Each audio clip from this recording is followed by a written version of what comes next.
Getting right into some seriously eye-opening insights from a super popular Psych2Go analysis. We're taking a deep dive into toxic family dynamics. If you've ever wanted to understand exactly how early communication shapes who we are, well, you're in exactly the right place. Okay, let's dive into this. Here's our roadmap for today. First, recognizing toxic family dynamics. Then, attacking your self-esteem, threatening your security, the damage of broken trust, and finally, why recognizing this matters. So, what if your parents are toxic? I know, it's a super heavy, kind of taboo thought, right? But if you've ever empathetically found yourself asking this, I really want you to know that you are far from alone. Actually, over 18 million people sought answers to this exact topic from our source material. There's just this massive need to figure this stuff out, and we're gonna unpack exactly why. But before we get into the specific phrases, let's lay down a quick foundation.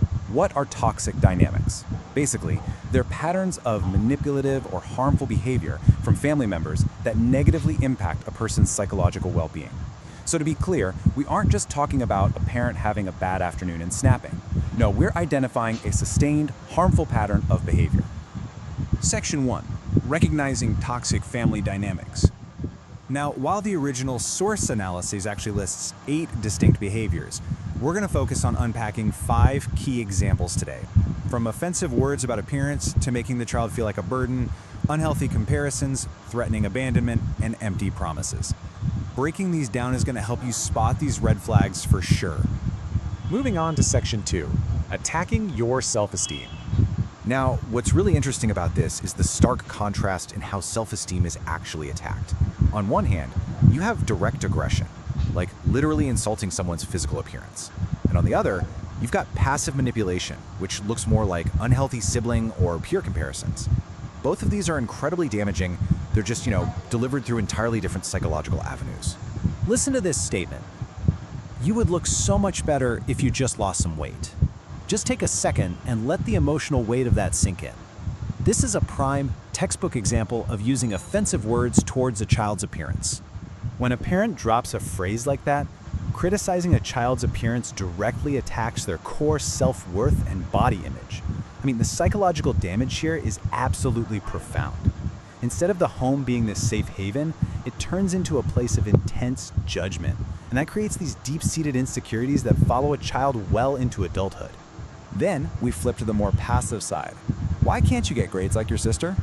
Man, if you've ever heard this growing up, please know your feelings are completely valid and you are absolutely not alone. This is what an unhealthy comparison looks like. So the crucial point here is that these unhealthy comparisons totally invalidate a child's unique identity. It basically pits them against others. It just destroys self-esteem because it silently communicates that a parent's love and approval are conditional, like it's based entirely on how well a child stacks up against a sibling or a classmate. Section 3. Threatening your security. So within this, there are 2 very specific security threats highlighted in our source material: making the child feel like a burden and threatening abandonment. Let's look at what that first one actually sounds like in real life. You cost me so much money and time, my life was easier before. Hearing that from a parent, absolutely devastating. It perfectly demonstrates what making a child feel like a burden sounds like in a toxic dynamic. Think about the harsh reality of this for a second. Making a child feel like a burden places this immense, crushing guilt on them simply for existing. It's deeply unfair and honestly, objectively toxic to make a completely dependent child feel responsible for a parent's adult life choices. Kids don't ask to be born, right? Carrying that kind of guilt threatens their emotional security every single day. Now consider this statement. If you don't behave, I'm just going to leave you here. This right here is the threat of abandonment, and it represents a severe form of emotional manipulation. A frustrated parent might just toss that out casually in a grocery store, but we have to look at the psychological reality. To a child, threats of abandonment trigger a primal fear of rejection. It completely destroys their emotional safety. Their parents are their absolute lifeline. So to a young mind, this isn't just some casual warning to behave, it's a literal, catastrophic threat to their survival.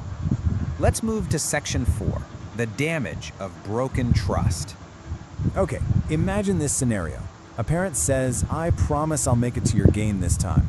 But then the game starts and they're nowhere to be found. This is the empty promise. Now, it might seem a bit less aggressive than a direct insult, but make no mistake, it is a highly destructive, really insidious form of toxic behavior. These empty promises cause a slow, insidious erosion of reliability and trust. When a parent repeatedly makes and breaks their word, they're quietly teaching their child that they just aren't a priority. It reinforces this heartbreaking lesson that the people closest to you cannot be relied upon, which, as you can imagine, completely shatters their ability to trust others later in life. And finally, Section 5, why recognizing this matters. The most practical application of this explainer comes down to this. Identifying these toxic behaviors is your first, absolutely crucial step in dealing with manipulative people. By putting a name to these patterns, the insults, the comparisons, the broken promises, you start to strip away their power over you. The whole goal of this source analysis is literally to give you the clarity you need to handle manipulative dynamics and protect your own well-being. So I want to leave you with this final, really thought-provoking question straight from the core of our source material. How does your childhood affect your adult life and relationships today? When you understand the dynamics you were raised in, you can finally step back, reflect on your own love styles, recognize your triggers, and start setting the healthy boundaries you